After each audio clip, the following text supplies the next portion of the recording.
आज का हमारा टॉपिक है रेसिप्रोकल प्रोनाउन। इसे हिंदी में हम पारस्परिक वाचक सर्वनाम कहते हैं। ये दो या दो से अधिक नाउन या प्रोनाउन के बीच पारस्परिक संबंध को बताता है। मान लीजिए कुछ एग्जाम्पल के माध्यम समझते हैं। जैसे राम और श्याम एक दूसरे से लड़ाई कर रहे हैं, तो यहाँ पे जो एक दूसरे के लिए जो शब्द आता है वो होता है ईच अदर या वन अनदर।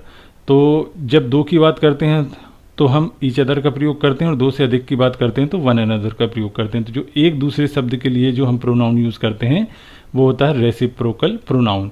जैसे वे एक दूसरे से नफरत करते हैं, सीता और गीता एक दूसरे को पसंद करती हैं। तो जो एक दूसरे शब्द के लिए हम प्रोनाउन यूज़ करते हैं वो होता है हमारा रेसिप्रोकल प्रोनाउन। तो ये दो शब्द होते हैं हमारे ईच अदर और वन अनदर। जब दो वस्तुओं या व्यक्तियों की बात करते हैं तो हम ईच अदर का प्रयोग करते हैं, और जब दो या दो से अधिक व्यक्तियों या वस्तुओं की बात करते हैं तो हम वन अनदर का प्रयोग करते हैं। एग्जाम्पल के माध्यम समझते हैं। जैसे Sita and Gita like each other. Sita और गीता एक दूसरे को पसंद करती हैं। तो यहाँ हमने जो ईच अदर का प्रयोग किया है एक दूसरे को, तो एक दूसरे के लिए जो हमने शब्द यूज़ किया वो हो गया हमारा रेसिप्रोकल प्रोनाउन। और reciprocal pronoun as a subject use नहीं किया जाता है। ये या तो हमारा प्रपोजिशन का ऑब्जेक्ट होगा या वर्ब का ऑब्जेक्ट होगा, यानी मेन ऑब्जेक्ट होगा हमारे सेंटेंस में, और एक प्रपोजिशन का ऑब्जेक्ट की तरह भी यूज़ कर सकते हैं इसे हम। एज ए सब्जेक्ट ये यूज़ नहीं होता है। नेक्स्ट सेंटेंस है Ram and Sita love each other. Ram और सीता एक दूसरे को प्यार करते हैं। तो यहाँ भी हमने एक दूसरे को के लिए हमने ईच अदर का प्रयोग किया, और ये वर्ब के बाद आया है तो ये सेंटेंस में ऑब्जेक्ट का कार्य कर रहा है। Mohan and Suresh are abusing each other. Mohan और सुरेश एक दूसरे को गाली बक रहे हैं। तो यहाँ ईच अदर हमारा वर्ब के बाद आया, एक दूसरे शब्द के लिए हमने ईच अदर का प्रयोग किया जो कि ऑब्जेक्ट की तरह सेंटेंस में कार्य कर रहा है।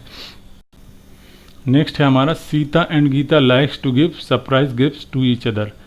सीता और गीता एक दूसरे को सरप्राइज गिफ्ट देना पसंद करती हैं। तो यहाँ हम देखते हैं तो ईच अदर आया है टू प्रपोजिशन के बाद, तो ये हो गया हमारा प्रपोजिशन का ऑब्जेक्ट। इस प्रकार ईच अदर का प्रयोग हम प्रपोजिशन के ऑब्जेक्ट के रूप में भी कर सकते हैं। कुछ और सेंटेंस देखते हैं। हमारा फर्स्ट है why do you asking question to one another.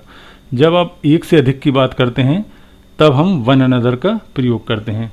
Y do you asking questions to one another. तुम एक दूसरे से प्रश्न क्यों पूछ रहे हो। तो यहाँ एक से अधिक की बात करी तो हमने वन अनदर का प्रयोग किया है, और ये प्रपोजिशन के बाद आया तो प्रपोजिशन के बाद क्या आते हैं, प्रपोजिशन के ऑब्जेक्ट जो कि एक नाउन या प्रोनाउन होते हैं। तो यहाँ हमारा वन अनदर एक प्रोनाउन है जो कि प्रपोजिशन के ऑब्जेक्ट का कार्य कर रहा है। नेक्स्ट है they are fighting with one another.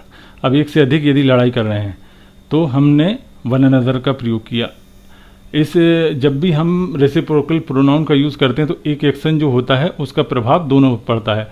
They are fighting with one another मतलब एक दूसरे से लड़ाई कर रहे हैं, मतलब दो या दो से अधिक व्यक्ति हैं, मतलब राम श्याम और मोहन, वो एक दूसरे से लड़ाई कर रहे हैं, और हम कह रहे हैं they are fighting with one another.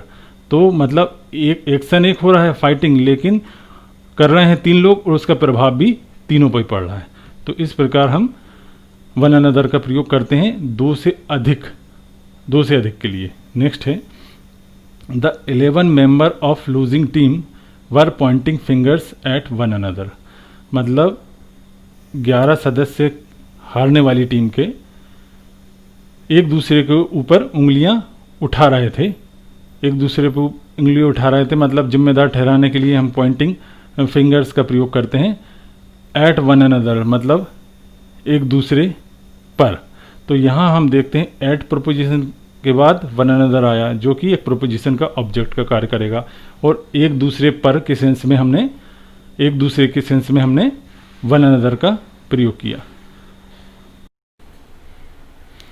Next sentence है the few boys chased one another in the playground. कुछ लड़कों ने एक दूसरे का पीछा किया खेल के मैदान में। तो यहाँ हम देखते वर्ब है चेस्ड मतलब पीछा करना, उसके बाद हमने वन अनदर का प्रयोग किया। तो ये यहाँ पे ऑब्जेक्ट की तरह कार्य कर रहा है। और इसका प्रयोग हमने क्यों किया? क्योंकि यहाँ पे हमारी संख्या जो है एक से अधिक है। फ्यू बॉयज़ मतलब कुछ बॉय, तो यहाँ पे इसलिए हमने वन अनदर का प्रयोग किया। The few boys chased one another in the playground, कुछ लड़कों ने एक दूसरे का पीछा किया खेल के मैदान में। तो इस प्रकार आज हमने ईच अदर और वन अनदर का प्रयोग सीखा, जो कि रेसिप्रोकल प्रोनाउन का कार्य करते हैं। Thanks for watching.